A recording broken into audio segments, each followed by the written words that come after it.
अब 1 से 4 क्वेश्चंस करने के बाद मैंने नेक्स्ट 9 से 14 किए हुए हैं। पहले 9 से 14 आपके साथ डिस्कस करूंगी, फिर उसके बाद 5 से 8 वाले क्वेश्चंस भी डिस्कस करती हूँ। 9 से 14 क्वेश्चंस के अंदर आपको उन्होंने पोजीशन वेक्टर की वैल्यू दी हुई है। आपसे कहा है आपने वेलोसिटी निकालनी है, लेकिन किस फॉर्म में निकालनी है, प्रोडक्ट ऑफ स्पीड और डायरेक्शन की फॉर्म में। यानी कि स्पीड और डायरेक्शन की प्रोडक्ट की फॉर्म का क्या मतलब है, स्पीड की अलग से वैल्यू निकालनी है, डायरेक्शन की अलग से वैल्यू निकालनी है। अगर आप लोगों को याद हो, मैंने आप लोगों को अभी फर्स्ट वाली वीडियो में ये चीज़ बताई थी, जब आप स्पीड और डायरेक्शन की प्रोडक्ट की फॉर्म में बात करते हो तो स्पीड जो होती है वो वेलोसिटी का मैग्नीट्यूड होता है, और जो डायरेक्शन होती है वो वेलोसिटी ओवर वेलोसिटी का मैग्नीट्यूड होता है। तो इसके लिए आपको क्या करना पड़ेगा, आपको पहले तो वेलोसिटी की वैल्यू निकालनी पड़ेगी, फिर गिवन पॉइंट पुट करना पड़ेगा, उसके बाद उसका मैग्नीट्यूड निकालना पड़ेगा, तो वो स्पीड आ जाएगी। फिर जब वेक्टर को उसके मैग्नीट्यूड से डिवाइड करोगे तो वो आपके पास डायरेक्शन आ जाएगी। तो देखिए यही काम किया। आपको गिवन था आर की वैल्यू दी हुई थी, आपने उसका फर्स्ट डेरिवेटिव लिया वी आ गया, आपने उसका सेकंड डेरिवेटिव लिया ए आ गया। ठीक है, क्योंकि हमने वेलोसिटी भी निकालनी है, एक्सेलरेशन भी निकालना है, और स्पीड और डिस्टेंस भी आपने बताना है इसका क्या है।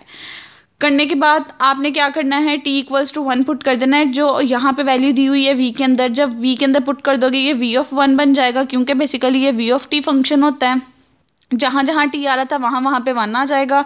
अब ये v वेक्टर की वैल्यू आ गई है, हमें इसका मैग्नीट्यूड भी चाहिए। इसका मैग्नीट्यूड जब निकालना है, इसके ऊपर साइड्स पे लाइंस आ जाएंगी। फर्स्ट टर्म का स्क्वायर यानी 1 का स्क्वायर प्लस सेकंड टर्म का स्क्वायर प्लस थर्ड टर्म का स्क्वायर, अंडर रूट अप्लाई करके जब वैल्यू निकालोगे तो मैग्नीट्यूड का आंसर आ जाएगा आपके पास 3।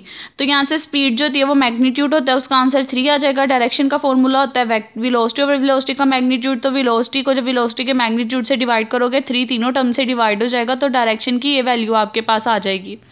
बेसिकली उन्होंने यहाँ पे मेंशन किया था कि आपने इसको स्पीड और डायरेक्शन की फॉर्म में सॉल्व करना है। दैट्स वाई हमने वेलोसिटी निकालने के बाद पॉइंट पुट किए, मैग्नीट्यूड निकाले और इसके रिस्पेक्ट से काम किया है। अब नेक्स्ट क्वेश्चन में भी यही काम करना है। 9 से 14 में वो आप लोग खुद करोगे कैलकुलेशन, बच्चों मैंने सेंड कर दिया है। क्वेश्चन नंबर 10 में भी आर दिया हुआ है। फर्स्ट डेरिवेटिव लोगे वेलोसिटी आ जाएगा, सेकंड डेरिवेटिव लोगे एक्सेलरेशन आ जाएगा। स्पीड के लिए आपको इसका मैग्नीट्यूड चाहिए, तो पॉइंट क्या दिया हुआ था 1, यानी जहाँ जहाँ टी आ रहा है वहाँ 1 पुट कर दोगे, वी की वैल्यू निकालोगे, उसके बाद उसका मैग्नीट्यूड निकालोगे, मैग्नीट्यूड की वैल्यू स्पीड आ जाएगी। वेक्टर ओवर वेक्टर का मैग्नीट्यूड कर दोगे तो डायरेक्शन आ जाएगी। ठीक है, इसी तरह क्वेश्चन नंबर 11 है। आर की वैल्यू दी हुई है, फर्स्ट डेरिवेटिव लोगे वी आ जाएगा, फिर डेरिवेटिव लोगे एक्सेलरेशन आ जाएगा। जो पॉइंट गिवन है उस पॉइंट को वी के अंदर पुट करोगे, वी के अंदर पुट करने के बाद उसका मैग्नीट्यूड निकालोगे, जो मैग्नीट्यूड की वैल्यू निकली होगी वो आपके पास आ जाएगी स्पीड। जो वेक्टर ओवर वेक्टर का मैग्नीट्यूड करोगे वो आपके पास आ जाएगी डायरेक्शन। ठीक है, इसी तरह क्वेश्चन नंबर 12 है बच्चों। कैलकुलेशन वैसे एक दफ़ा आप लोगों ने चेक कर लेनी है, अगर कहीं किसी स्टेप में कोई प्रॉब्लम हो तो उसको करेक्ट कर लीजिएगा। अब देखें ये आपके पास फिर एक पोजीशन वेक्टर दिया हुआ था, आपने उसको लिखा, वेलोसिटी की वैल्यू निकाली, डेरिवेटिव्स लेके, अगेन डेरिवेटिव लेके एक्सेलरेशन की वैल्यू निकाल ली। अब हमने क्या करना होता है, वेलोसिटी की वैल्यू में गिवन वाली टर्म टी की वैल्यू पुट करनी होती है। करने के बाद जो वेक्टर निकलता है उसको थोड़ा सिंप्लीफाई करते हैं, तो वो वी वेक्टर वेलोसिटी की आ जाती है वैल्यू।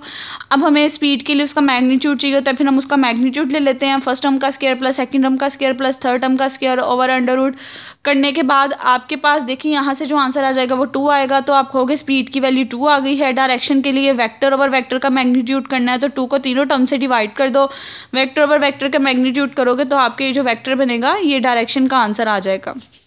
ठीक है, उसके बाद नेक्स्ट क्वेश्चन नंबर 13 है। 13 में भी सेम यही काम है। 13 में भी आपको काम दिया, क्योंकि 9 से लेकर 14 तक सेम प्रोसीजर था, इसमें भी आर दिया हुआ है। पहले वेलोसिटी निकालोगे, एक्सेलरेशन निकालोगे, फिर जो पॉइंट दिया हुआ है वो पॉइंट वेलोसिटी के अंदर पुट करके वेलोसिटी की वैल्यू निकालोगे, उसका मैग्नीट्यूड निकालोगे, स्पीड बता दोगे मैग्नीट्यूड का आंसर क्या निकला, डायरेक्शन बता दोगे, वेक्टर ओवर वेक्टर का मैग्नीट्यूड होती है।